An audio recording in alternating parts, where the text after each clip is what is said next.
The next day I go to the abortion, same thing, darkness, just like eerie feeling. Like I'm like, we're back here again 4 years later. Our group chat was titled Foursome. And the crazy thing, I always felt like I was gonna get pregnant again. This time I was scheduled to get the pill. I was in my head like, I'm not going through a surgical abortion again. She ends up handing me the pills in this little, container or whatever. So I have the pills in my hands. And then all of a sudden she asked me, like, are you cramping? I don't know what possessed me to say this. I said yes. She took me back and she was like, oh, there's 2 in here. There's twins. Stop. She's like, I think you should call your mom. And I'm like thinking like, no, I'm not calling my mom. Like, absolutely not. It was kind of just this unknown, like, what am I gonna do? Like, am I gonna be able to complete school? I mean, I feel like that is one of the things women are scared to talk about, especially as athletes, is how am I gonna stay in school without my scholarship? At the time, I was still, in this homosexual relationship. And the girl that I was talking to, she knew about it. They were secretive, all text messages. And so that friendship immediately, dissolved. Like it was honestly no more. Welcome back to Unplanned and Untold. This is part 2 of Kaylynn's story. If you haven't had a chance to listen to part 1 yet, you'll definitely want to go back and start there as it lays the foundation for everything you're about to hear.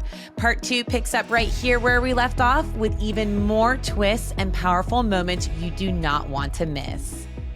I was like, what in the world? Like, why would you do that? And so I was like, in my head, I'm like, you're going to buy me a plan B and then I'm never talking to you again. Right.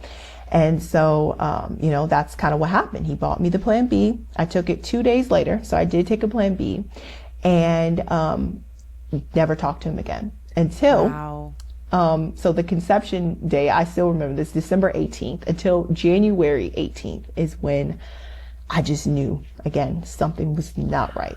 Yeah, something was not right. I was actually in the mall with my mom and, we're walking around. I feel like I'm about to pass out. Like something's not right.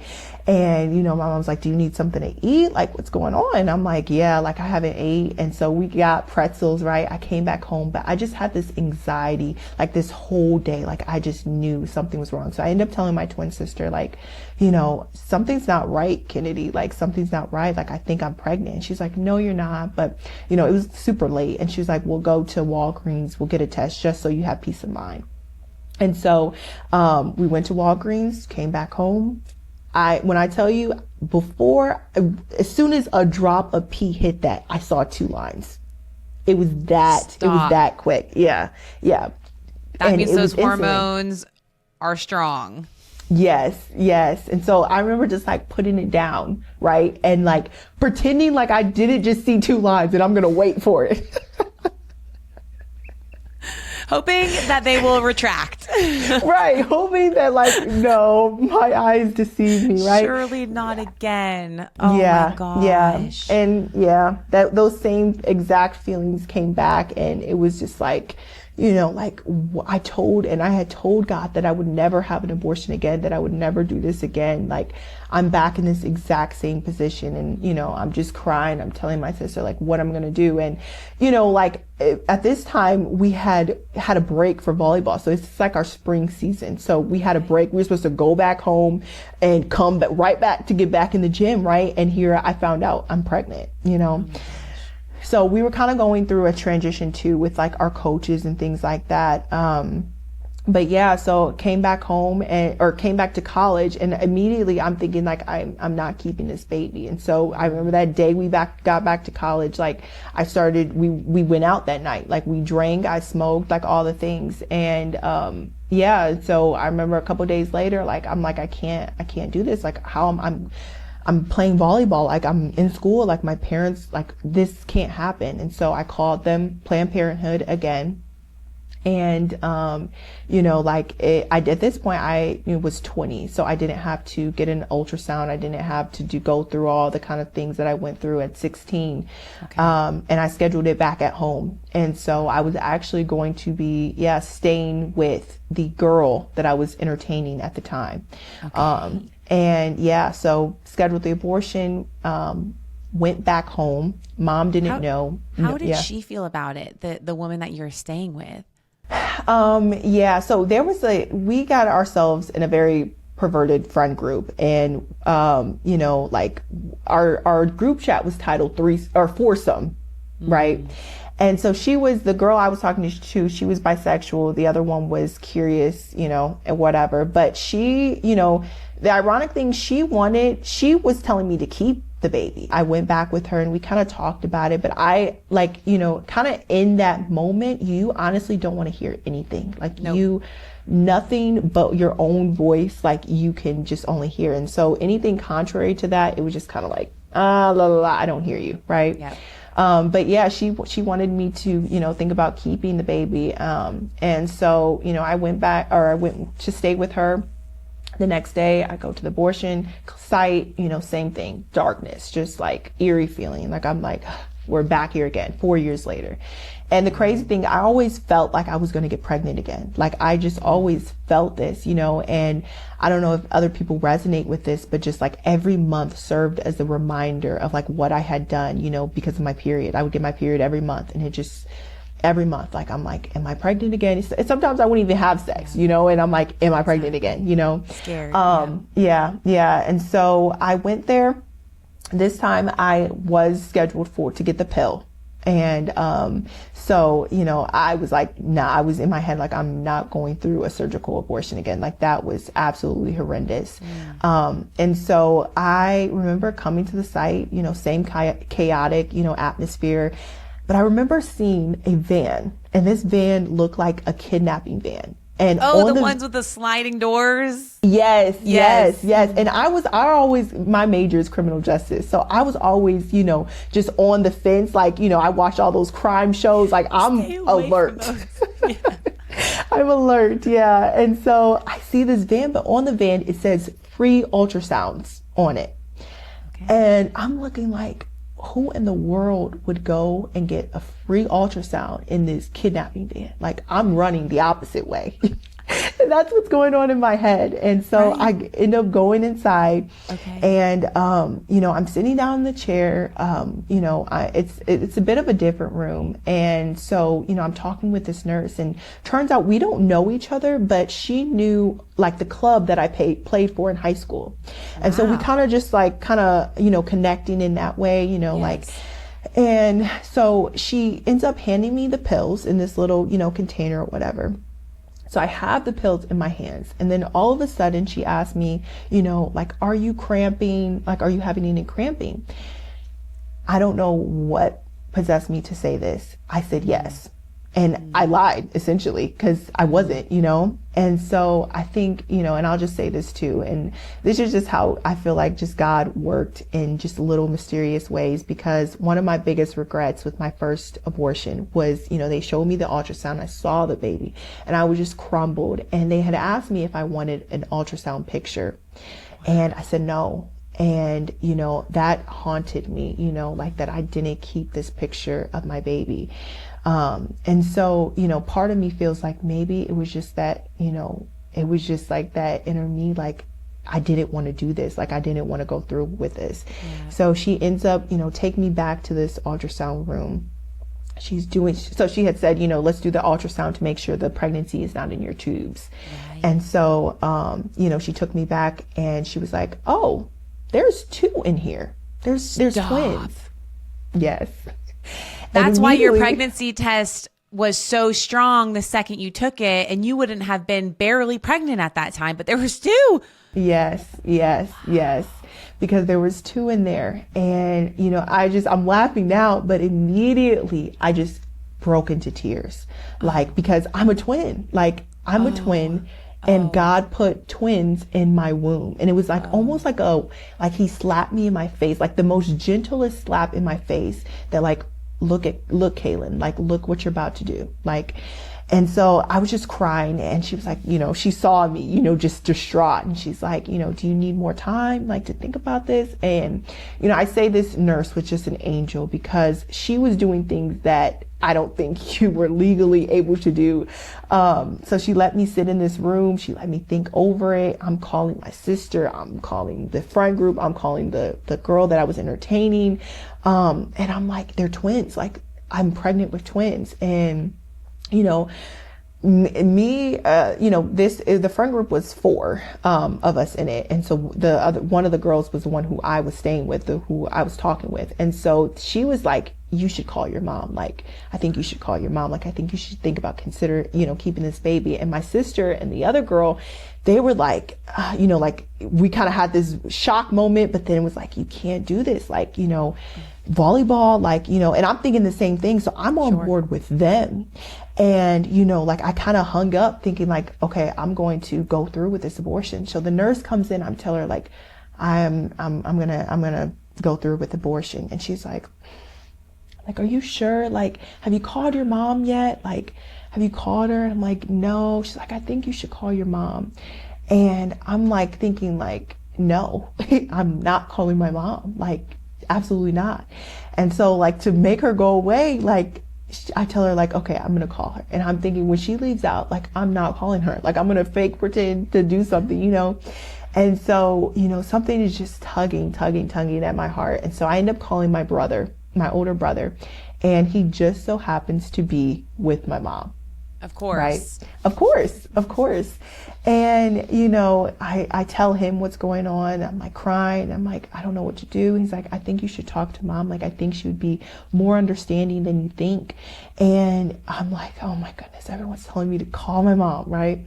And, eventually after I hung up with him, I called my mom, and I'm just crying, telling her everything that's happened. And, I said, the nurse she had came in, she's like, if you want more time to think about it, you can go home, and we'll schedule you for tomorrow. If you don't want it, cancel, so she was just super, I say she was an angel.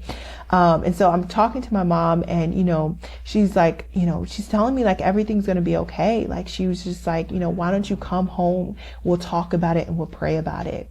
And I just remember hearing those words, and even over the phone, it just provided so much comfort. Wow. And, I came home, and, I come through the garage. No one knew that I'm home, right? So I come through the garage, and she's like, meets me at the door, and she's holding my stomach, and she's laughing and she's crying at the same time. She's like, my peanuts, my little peanuts. Tears, instant tears. Yeah. And not what you expected at all. Not what I expected at all. And, I say in that moment, I knew that I was keeping my little peanuts. I knew I was keeping my twin boys, but we talked about it. We ended up talking about my first abortion, and she was like, I would have had the exact same reaction, and I don't know why I thought different, because my mom is the sweetest human being. Like, she just has, the love. And I just say she showed me the love of God in that moment. Like, like she wasn't mad at me. She wasn't furious. She wasn't even, concerned with my future. Like, what is she going to do? Like, she just hugged me. She loved on me. And it was the best. It was exactly what I needed. And yeah, so the next day I canceled the abortion, appointment, and we went shopping to get some prenatal vitamins. And wow. I was absolutely just ecstatic to be pregnant, actually. Like, I'm holding my belly, like I'm looking in the mirror, like I'm so big. I was little. I was 8 weeks, not even 8 weeks. And I was super excited. And from there, it was just kind of just upward. I go back to college. I stayed with my mom, and she was just kind of loving on me during that time for a little while. And then I eventually went back to college. And, we were going through a transition with my coaching and stuff. Right. And so I was like, I'm going to have to tell my coach, because me and my twin sister were actually in the transfer portal. We were about to transfer schools. Wow. And yeah. So it was kind of just this unknown, like, what am I going to do? Like, am I going to be able to complete school? And, I ended up meeting with him, and he was like, we had another meeting, I kind of told him, and, they ended up letting me keep my scholarship, which was a blessing. Unheard of. Absolutely. I mean, I feel like that is one of the things women are scared to talk about, especially as athletes, is how am I going to stay in school without my scholarship? And he allowed you to keep that. That is wild to hear. I could stay at home with my babies for the first year and keep my scholarship, right? Keep my stipend. Like, it was just like, wow, like, okay, like, God is just working everything out. And so, at the time I was still, in this homosexual relationship, entertaining this. It turns out one of the girls was actually messing with my twin sister's guys. And, the girl that I was talking to, she knew about it. They were secretive, all text messages. And so that friendship immediately, dissolved. Like, it was honestly no more. And so I feel like that was a defining part in me of just like, I felt like the chains were broken. Once I found out that I was pregnant, and keeping the baby, I stopped drinking. Honestly, my pregnancy was the best. Like, I absolutely loved being pregnant. And God just gave me so much hope. He said, I have plans for you, plans to prosper you and not to harm you. And so I just knew everything was going to be okay. And so I love those 9 months. And then I gave birth to my twin boys. And beautiful babies, healthy babies. They were 7 pounds, 7 pounds, 7 ounces, 6 pounds, 13 ounces, which That's is big for twins. Big. And, as soon as they were born, I had emergency C-section, which was, that's a whole nother story. Yeah. But That's once traumatizing in itself. Yeah, it's traumatizing in itself. But once they brought me my boys, it was just so much joy, just unexplainable, honestly. Like, it was just like, wow, like, these babies were inside of me. And like, I nursed them. I was exclusively breastfeeding them. So just that bond, like, it was just something unexplainable. I truly say to people, my my brother, but my sister-in-law, she's pregnant now. And I said, people don't really know life until you have a child. Like, you see life through a whole different lens in the best way possible. And so my boys just have brought me so much joy. And then I have my babies as my motivators. So I, finished school out and, at home, I ended up not playing my senior year. But I got my degree, a bachelor's in criminal justice with a minor. What was it like graduating? I mean, walking across that stage after having twins, not just one, but 2 babies. Take us to that moment. Yeah. It was honestly amazing. The boys walked down the stage with me. Stop it. They let you have your boys with you. They did. How old were they at that point? So they were like a little over a year old. A little over a year. Yeah, toddling. a little over a year.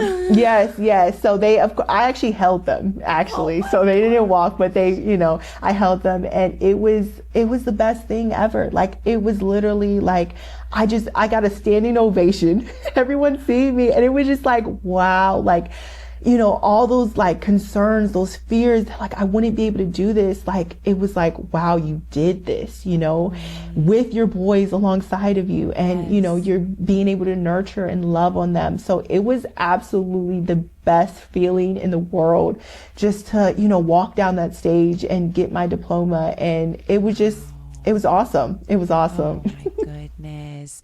So you have, I don't know if it's recently or somewhat recently, gone viral a bit on social media, sharing your story. Is that right? Yeah. Yes. Okay. Yes. So putting yourself out there on a public platform like social media, how has that been for you? So I had always wanted to do social media.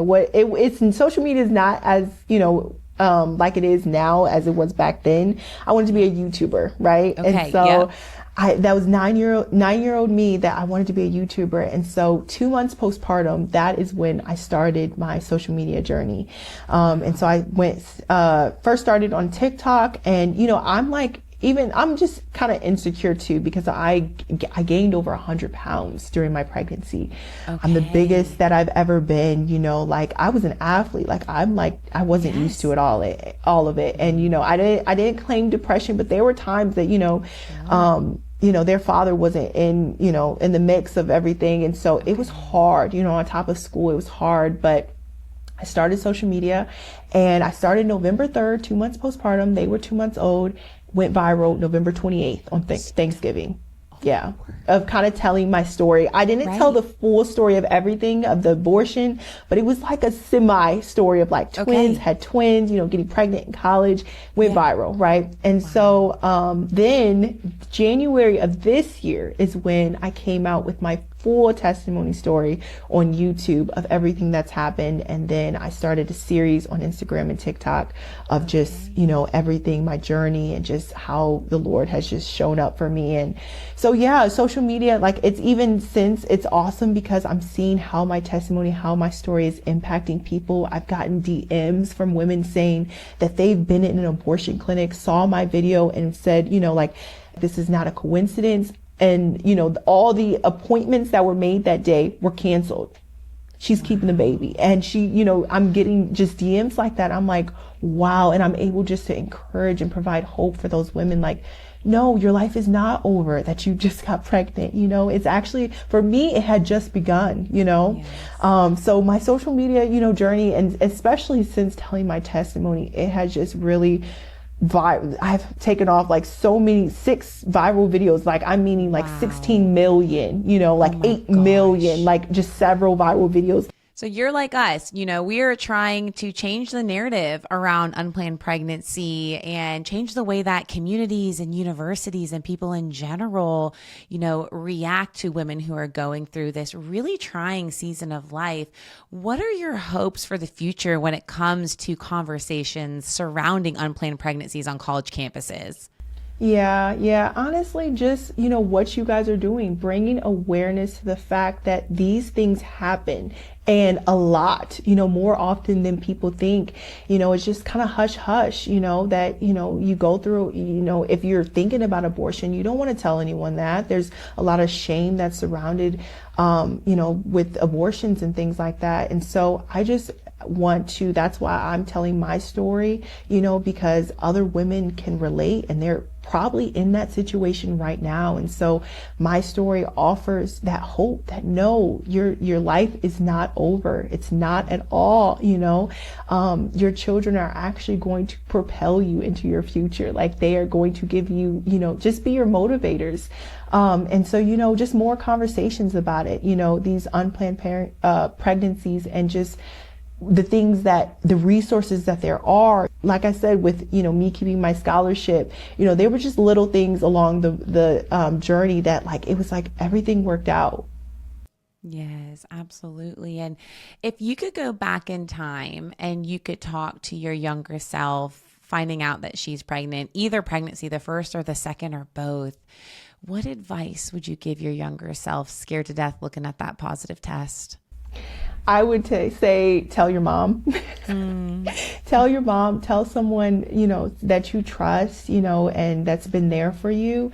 And I promise you that they won't have the reaction that you think that they will have. This isn't a coincidence, this isn't just by happenstance, and so this baby has a future as well. And so, your life isn't over, tell your mom your life isn't over. Oh, I love that. Because I'm thriving now. Yeah, I'm thriving now. I'm how old happier. Are those babies now? They'll be 3 in September. Next month. Oh my word. When's their birthday? When in September? September 3rd. Oh, so sweet. Yeah, Oh, I cannot yeah. wait to see pictures. All of our Yes. listeners have already seen them because we'll show them in the intro. So I'm sure everybody is just oohing and awing over the two of Yes. them. And Yes. thank you, Kaylynn, so much for being so vulnerable and talking so bravely through your story. I know your story is going to impact so many, and that is our hope, to be a voice for those who are walking through this time in their life that feel like they have to be silent and feel like nobody has come through this journey ahead of them, but we have. And like you said, life is not over. There is light at the end of that tunnel. It's just begun. So thank you again for just taking the time to share everything that you've overcome over the years. Yes, thank you so much again for having me. I really do hope that the right people, the right women see this because, your life isn't over. Your life isn't over. And I just hope that I provided that hope for you. And I love, again, what you guys are doing because Thanks. Women need those resources, we need to hear it. Yeah. Yes. Well, thank you so much. And for all of our listeners, we hope to have you back for our next episode of Unplanned and Untold. Bye-bye. Unplanned and Untold drops new episodes every other Wednesday. We're available on Spotify, Apple Podcasts, and YouTube. Don't forget to subscribe and give us a 5-star review if you love this episode. I'm Kaylynn Willing, and this is Unplanned and Untold.